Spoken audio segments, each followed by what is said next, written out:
Assalamu alaikum, dear students. Here I am back with our today's lecture.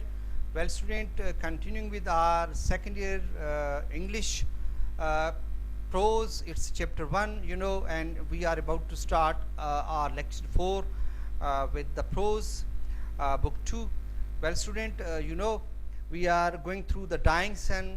The text is quite intricate. We are continuing with our text. The text reading may हमारा जो अगला passage है we have to just start right now so let's start our today's lecture well it started in a simple organism whose living power consisted chiefly in their being able to reproduce themselves before dying. It started, इसका आगाज़ हुआ. किसका आगाज़ हुआ? ज़िंदगी का. आपको पता है पिछले लेक्चर का जो इख्तिताम हुआ तो इसी पैसेज पे हुआ था कि जब एक सिंपल से ऑर्गेनिज्म का आगाज़ हो रहा है.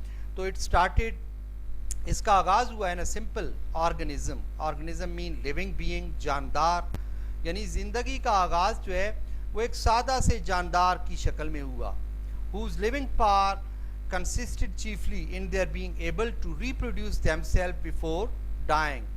whose living power mean जिंदा रहने का जो इख्तियार था या ताकत या तवानाई थी.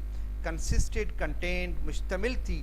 chiefly mean student mainly, mostly, primarily, largely, predominantly. मतलब ज़्यादातर.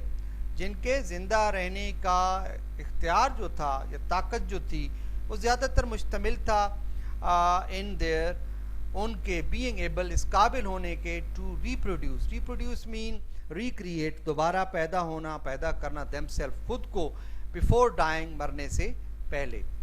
तो इसका आगाज़ एक सादा से जानदारों की शक्ल में हुआ जिनके ज़िंदा रहने की जो ताकत थी या इख्तियार जो था वो ज़्यादातर उनके अपने आप को दोबारा मरने से पहले दोबारा पैदा कर लेने की ताकत पर था. यानी जब वो ख़त्म होने लगते थे तो दो हिस्सों में तकसीम हो जाते थे, मतलब उनसे एक और जानदार जो है वो वजूद में आ जाता था. ये सिंपल उसका स्टार्ट है. But from these humble beginnings came a stream of life which growing ever more and more complex. But लेकिन from these humble mean common, lowly, poor, commonplace, ordinary, simple, सीधे साधे, आम से, beginning, start, commencement, आगाज़ से, came, नमूदार हुआ, appeared, a stream mean flow, rush, flood, surge, torrent, gush.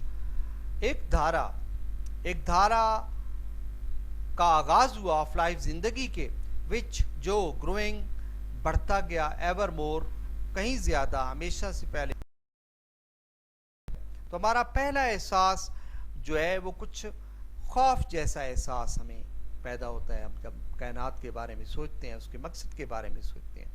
We find the universe frightening because of its immense distances which we don't understand, frightening because of the stretches of time we scale, spread, dispersions, ठीक है, और gametes, फैलाव, वुस्सतें of the time so great, वो इतनी ज़्यादा हैं that we cannot imagine them, कि हम इनका तस्वर भी नहीं कर सकते.